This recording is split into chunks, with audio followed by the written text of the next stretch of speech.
चटणी खाण्यासाठी तयार आहे।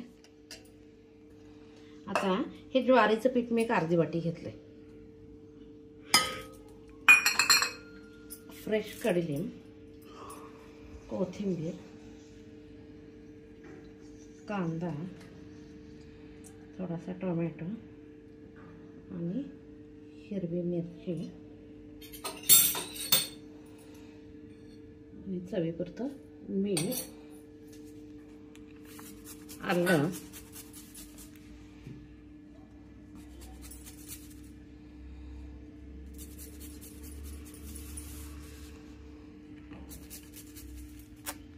लसूण,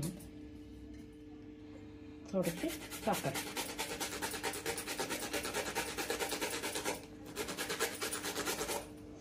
तिखट म्हणून हिरवी मिरची घातली, त्यामुळे जास्त काही घालायची गरज नाही।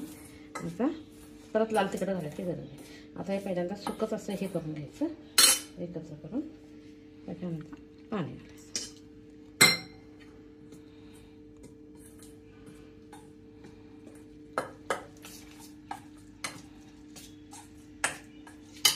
थोडंसं अंदर घालायचं, जाड दिसायला। आता एक 10 मिनिटं ठेवायचं। परत नंतर थोडं लागलं तर म्हणून मी सॅलड जास्ती करून ठेवलेलं आहे। 10 मिनिटं ठेवून सोडायचं। कोथिंबीर, फुटाण्याची डाळ, कढीलिंब, खोबरं सुकं असलं तरी चालतंय, ना ओला नारळ असलं तरी चालतंय, 2 लाल मिरच्या, मिरची आपल्या ह्याच्यानुसार, घरात किती तिखट लागतं त्याच्यावर, थोडंसं मीठ, त्याच्यात पाणी घालून मी रोबून घेते। चटणी खाण्यासाठी तयार आहे। आता हे ज्वारीचं पीठ मी एक अर्धी वाटी घेतलंय। फ्रेश कढीलिंब, कोथिंबीर, कांदा, थोडासा टोमॅटो आणि हिरवी मिरची, चवीपुरतं मीठ,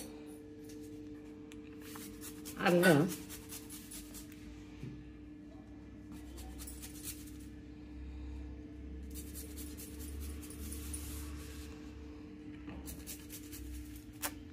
लसूण, थोडीशी साखर।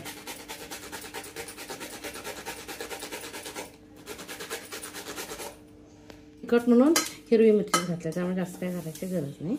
आता परत लाल तिखट घालायची गरज नाही। आता हे पहिल्यांदा सुकच असं हे करून घ्यायचं, एकत्र करून त्याच्यानंतर पाणी घालायचं।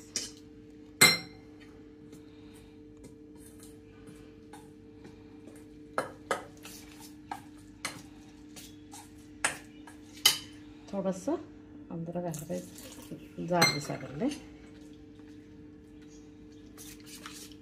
आता एक 10 मिनिटं ठेवायचं।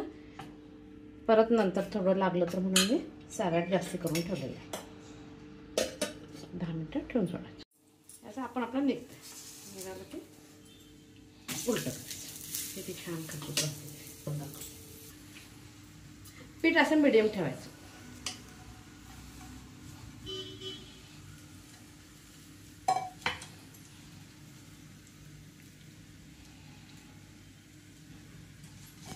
बाकी सगळं घातलेलं आहे, गाजर थोडं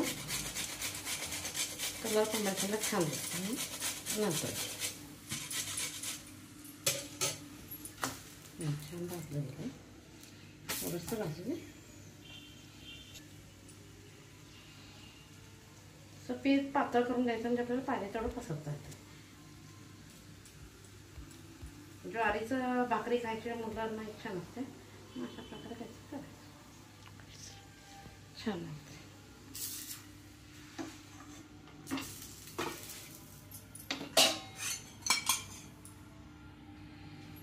तेल किंवा तूप काही चालते।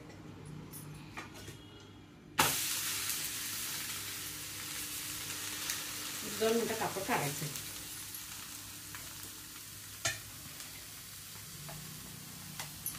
चटणी,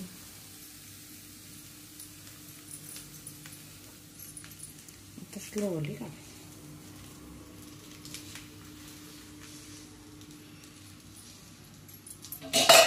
आता ज्वारीच्या पिठाचा नाश्ता खाण्यासाठी तयार आहे.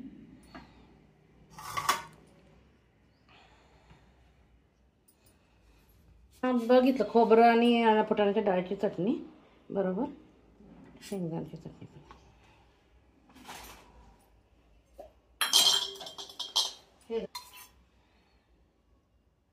पण लाईक शेअर करा.